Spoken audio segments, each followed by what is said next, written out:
अस्सलामु अलैकुम वरहमतुल्लाह। Welcome to Fakhar stems fair. Assembly language के अंदर एक ऐसा नंबर जिसमें मल्टी डिजिट्स हों, उसको इनपुट लेना और उसको स्क्रीन पर प्रिंट करना एक चैलेंजिंग काम होता है।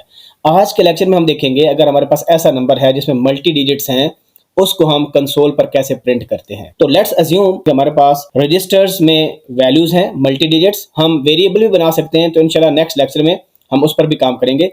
हम अज्यूम करते हैं कि AX रजिस्टर हमारे पास है और AX रजिस्टर के अंदर हमारे पास एक वैल्यू है 1 2 3 जो कि डेसिमल के अंदर है।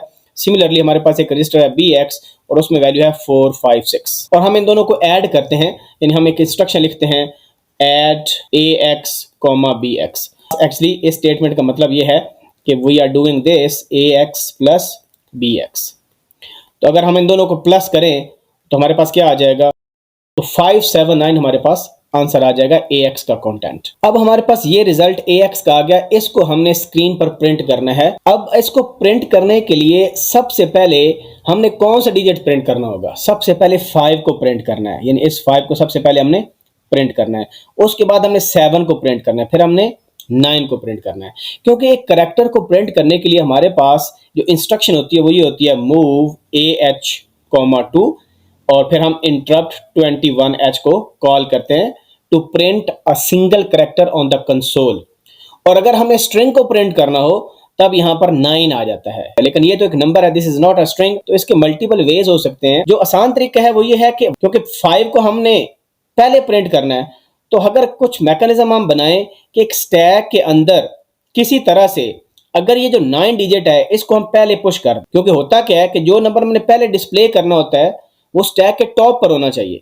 तो मैकेनिज्म कुछ ऐसा बना जाए कि ये जो यूनिट प्लेस है ना, ये वाली 9, ये यूनिट प्लेस को पहले हम स्टैक में पुश करें, उसके बाद जो डिजिट बच जाएगा 57 बच जाएगा, फिर उसका 7 उसको हम स्टैक पर पुश करें और फिर हम 5 को स्टैक पर पुश करें।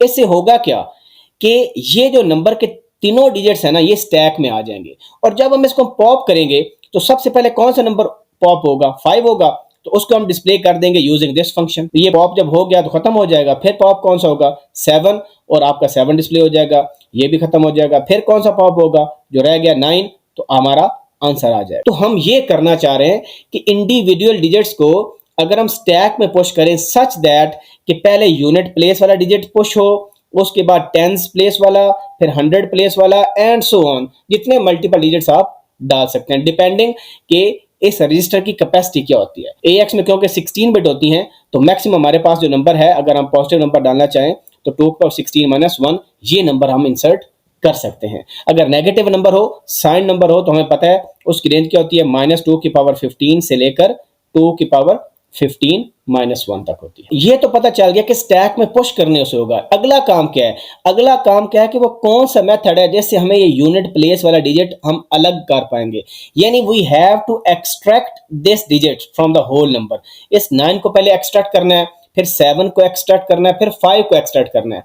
तो कैसे करेंगे आप सोचें इस पर। तो सबसे पहला जो स्टेप है, स्टेप नंबर 1, वो ये होगा कि हमें इस नंबर को डिवाइड करना पड़ेगा बाय 10, क्योंकि डिवीजन बाय 10 जो होती है ना वो आपको ये जो नंबर होता है ये एज अ रिमाइंडर रिटर्न करती है। कैसे करती है, फॉर एग्जांपल, तो हम क्या करेंगे, क्योंकि हमारा रिजल्ट किस में पड़ा है, रिजल्ट पड़ा है AX के अंदर, ये वैल्यू पड़ी है 579। तो हम जब डिवाइड करेंगे तो हमें पता है डिवीजन की इंस्ट्रक्शन क्या होती है, असेंबली के अंदर डिव होती है, डिव, और आगे हम क्या लिखते हैं, डिवाइजर लिखते हैं। लेट्स सपोज हमारा डिवाइजर BX के अंदर मौजूद है, तो BX में हम क्या वैल्यू प्लग इन करेंगे, 10 करेंगे, यानी 10 से डिवाइड। तो पहले हम क्या करेंगे, BX में 10 को मूव कर लेंगे, क्योंकि हमारा यहाँ पर BX ऑलरेडी यूटिलाइज हो चुका है। अब हमने इसको मजीद इस 4 5 6 को यूज नहीं करना, इसी वजह से जो अपना डिवाइजर है वो हम BX में मूव कर ले। तो जब हम ये स्टेटमेंट लिखते हैं तो इससे एक्चुअली होता क्या है, इससे होता है कि AX डिवाइड होता है BX के साथ, this AX is your dividend, यानी जो AX में वैल्यू होती है ना वो डिवाइड होती है BX से, यानी AX डिविडेंड है और BX हमारा डिवाइजर है। तो जब हम ये करेंगे तो जो रिजल्ट स्टोर होता है, रिजल्ट इस तरह स्टोर होता है कि जो AX होता है उसमें हमारा क्वोशंट जाता है और जो DX होता है उसमें हमारा रिमाइंडर जाता है। तो पता ये चला कि जब हम इस AX की वैल्यू को 10 से डिवाइड करेंगे ये हमें रिमाइंडर रिटर्न करेगा, और 10 से जब डिवाइड होता है कोई भी नंबर तो रिमाइंडर या तो 0 हो सकता है मिनिमम, या मैक्सिमम कितना हो सकता है 9। तो इस रेंज में रिमाइंडर आएगा हमारा। तो अब हम ना 10 से डिवाइड करके चेक करते हैं कि वाकई ही हमें ये यूनिट प्लेस वाला डिजिट मिलता है कि नहीं मिलता। चलिए जी फर्स्ट डिवीजन करें तो हम लिखेंगे 579 डिवाइडेड बाय 10। तो किससे मल्टीप्लाई 10 को करें कि ये आंसर है या इससे छोटा है, क्योंकि पूरा पूरा तो हो नहीं सकता क्योंकि 10 का टेबल में आता नहीं है। तो हम क्या करेंगे 57 से मल्टीप्लाई करेंगे। पहले 10 को 5 से मल्टीप्लाई अगर आप करें तो हमारे पास 50 आ जाएगा, फिर 7 रिमाइंडर 79 बन जाएगा, फिर 10 को 7 से करेंगे। आप अलग अलग भी कर सकते हो, डायरेक्ट भी कर सकते हो, इट डिपेंड्स। तो हमारे पास आ जाएगा 570। तो सब्ट्रैक्ट करेंगे तो ये क्या आ जाएगा रिमाइंडर। तो ये जब डिवीजन होती है ये रिमाइंडर किधर चला जाएगा, ये dx के अंदर चला जाएगा, और ये क्वोशंट कहां चला जाएगा ax के चला जाएगा। तो ax में ऑटोमेटिकली हमारा क्वोशंट आ गया और dx में क्या आ गया रिमाइंडर। अब इस dx को हमने स्टैक में क्या कर देना है पुश कर देना है, क्योंकि dx में रिमाइंडर पड़ा है। और हमारी लॉजिक भी यही थी, हम चाहते यही थे कि ये जो सबसे पहला डिजिट है ना यूनिट प्लेस पर, ये सबसे पहले स्टैक में पुश हो। तो ये देखें सबसे पहले हमने इसको पुश कर लिया।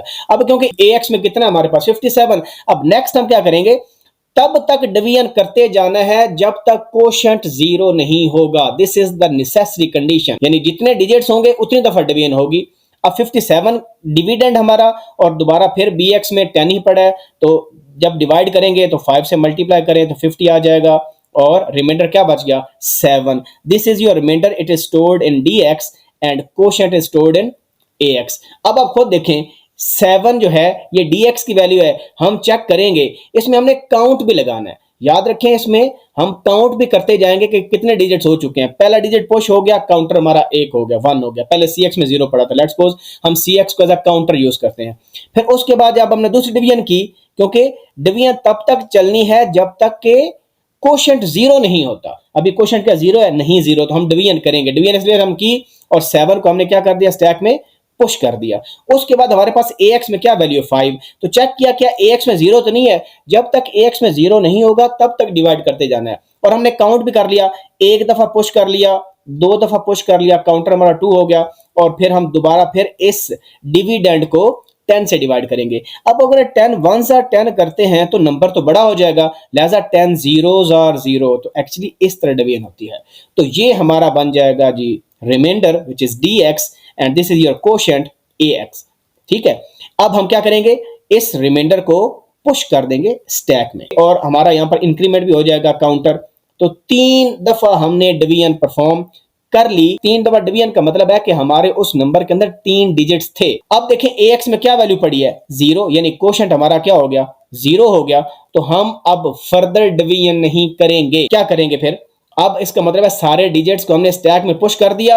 अब हमारा पॉप करने का वक्त शुरू हो गया। अब हम अपना स्टेप नंबर 2 करते हैं which is printing of these digits. अब स्टैक को पॉप करना है। अब जब प्रिंट करना है तो प्रिंट करते हुए आपने अपने cs को क्या करना है डिक्रीमेंट करते जाना है। तब तक प्रिंट करेंगे जब तक cx में 0 नहीं आ जाता। इसमें आप वाइस वर्सा कर सकते हो। लेट्स सपोज cx को पहले डिक्रीमेंट कर लें तो cx में क्या हो जाएगा 2, फिर आप पॉप कर लें। अब पॉप किस में करना है dx में पॉप करना है, तो हम करेंगे पॉप dx। तो इससे क्या होता है कि जो भी टॉप ऑफ द स्टैक पर वैल्यू पड़ी है वो हमारी dx के अंदर आके स्टोर हो जाए। dx मैंने पॉप क्यों किया, क्योंकि जो प्रिंट फंक्शन होता है जो कि कैरेक्टर प्रिंट करता है ah में 2 मूव करते हैं, इंटरप्ट 21h कॉल करते हैं, तो वो dx में जो वैल्यू है उसको प्रिंट करता है। जब हमने dx में वैल्यू को डाल लिया, अब प्रिंट कॉल करने से पहले यानी ये जो फंक्शन है मूव ah, 2 और इंटरप्ट 21h, इसको कॉल करने से पहले हमने इस dx के अंदर 48 को ऐड करना है। Why? Because क्योंकि जो ASCII वैल्यू होती है ना इस नंबर की 5 की जो ASCII वैल्यू, अगर इसमें 48 ऐड कर देंगे 5 + 48 वो बन जाएगी 53। तो 53 जो है ना ये ASCII वैल्यू है डेसिमल के 5 की। तो हमने प्रिंट करने से पहले ASCII वैल्यू बनानी है। This is very very important. लिहाजा आपको ये कमांड लिखनी पड़ेगी ऐड dx, 48। इसी वजह से जब हम इनपुट लेंगे ना मल्टीपल डिजिट्स, जब हम इनपुट लेते हैं तो इनपुट में हम 48 को माइनस करते होते हैं। ये हम नेक्स्ट लेक्चर में इंशाल्लाह देखेंगे जब इनपुट पर मैं लेक्चर बनाऊंगा। तो ये स्टेप आपने प्रिंट करने से पहले करना है। पॉप करने के बाद 48 ऐड करेंगे ताकि उसकी ASCII वैल्यू बन जाए और वो कंपैटिबल हो जाए कि जब प्रिंटिंग हो तो हमें 5 ही नजर आए।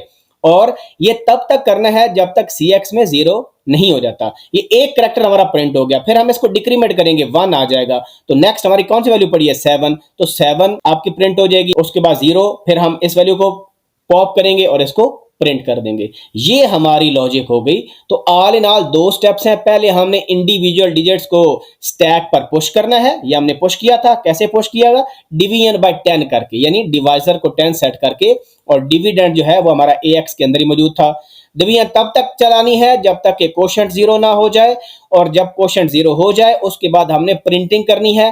प्रिंटिंग में हमने पॉप करना है और काउंटर को डिक्रीमेंट करते जाएंगे। वहां पर काउंटर को इंक्रीमेंट करते गए थे और यहां पर डिक्रीमेंट करते जाएंगे, और साथ प्रिंटिंग करने से पहले ASCII वैल्यू बनानी है, यानी 48, ये फिक्स नंबर है 48। तो तब तक करना है जब तक CX क्या ना हो जाए, 0 ना हो जाए। तो इस तरह आपकी इजीली प्रिंटिंग हो जाएगी कंसोल पर। अब हम यही प्रोग्राम जल्दी से देख लेते हैं। ये जो हमारे पास Q2 के नाम से एक असेंबली की फाइल है, और ये आपको कोड नजर आ रहा है। 1 2 3 हमारा फर्स्ट डिजिट है, AX में वैल्यू मूव की, BX में 4 5 6 की, और ये काउंटर हमने रखा CX के हमारे डिजिट्स को काउंट करने के लिए कि जो आंसर आएगा उसमें कितने डिजिट्स हैं या हम कितनी दफा डिवीजन परफॉर्म करते हैं।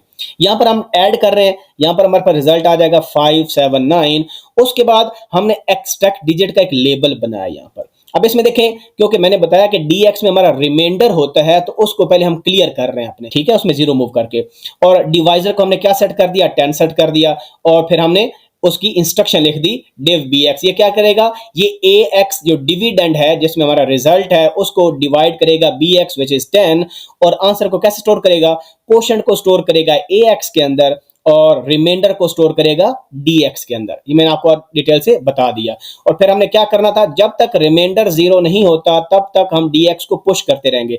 हमने DX को पुश कर दिया और अपने काउंटर को इंक्रीमेंट कर दिया, जो कि पहले 0 था, यानी एक डिवीजन हमारी हो चुकी है, एक पुश हमने कर लिया डिजिट को। और फिर हम कंपेयर कर रहे हैं, क्या AX में जो वैल्यू है क्वोशंट की है 0 तो नहीं है, 0 नहीं है। JNE jump if not equal 0, क्योंकि AX तो 0 नहीं अभी हुआ, AX में तो कोई और वैल्यू पड़ी है, 57 पड़ी है इस केस में। तो दोबारा फिर हम अगला डिजिट एक्सट्रैक्ट करेंगे और दोबारा फिर ये काम होगा। और फर्स्ट टाइम हमारा कौन सा डिजिट था, 9 जो है उसको हमने पुश कर दिया, फिर नेक्स्ट टाइम 7 पुश हो जाएगा, CX की वैल्यू 2 हो जाएगी, और फिर क्या होगा, फिर जो 5 डिजिट है उसको हम पुश करेंगे, और उस केस में हमारा AX 0 हो जाएगा। जब हमने AX में देखा 0 आ गया, तो जंप इफ नॉट इक्वल 0, ये कंडीशन फॉल्स हो जाएगी। क्यों, क्योंकि AX में 0 आ गया। तो जब AX में 0 आ गया तो हम यहां पर आ जाएंगे। अब प्रिंटिंग की बारी है। प्रिंटिंग मैंने बताया कि हम डिक्रीमेंट करेंगे किसको, CX को, और पॉप करेंगे, और प्रिंट करने से पहले 48 को ऐड करेंगे ताकि उसकी ASCII वैल्यू बन जाए उस डेसिमल कैरेक्टर की।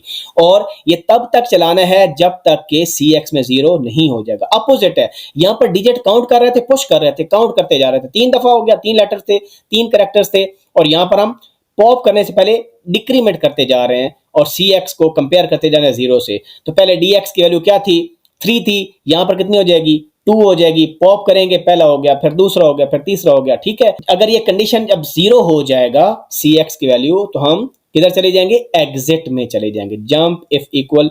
तो जब हम एग्जिट में जाएंगे तो एग्जिट हमारा एग्जिट वाला कोड है। अब हम इसको जल्दी से रन कर दें। ये देखें, हमने रन किया और आंसर कितना आ गया, 5 7 9, और यही रिक्वायर्ड था हमें। हम कोई और रैंडम ट्राई कर लेते हैं, आप समझे शायद, पता नहीं अपनी तरफ से फिक्स किया हुआ है। लेट्स सपोज हम यहां पर लिखते हैं यानी 5 4 9 6, ये आंसर आना चाहिए। हम इसको सेव करते हैं और दोबारा रन करते हैं। ये देखें जी, 5 4 9 6, तो हमारा क्या आना चाहिए, ये देखें 3 2 5 4 9 6। तो किसी भी मल्टी डिजिट के लिए ऐसा नंबर जिसमें मल्टीपल डिजिट्स हो, आप इजीली प्रिंटिंग कर सकते हो, तो कोई मुश्किल नहीं है। यहाँ पर वेरिएबल भी बना सकते हो, एरे है फॉर एग्जांपल, उसमें मल्टीपल डिजिट्स हैं, तो उनको भी सम करके आप इजीली डिस्प्ले इस मेथड से कर सकते हैं। होप सो कि आपको वीडियो पसंद आई होगी। प्लीज लाइक करें, इसको सब्सक्राइब नहीं किया सब्सक्राइब करें, और कमेंट करके अप्रिशिएट किया करें। Thank you very much. अल्लाह हाफिज़ नासिर।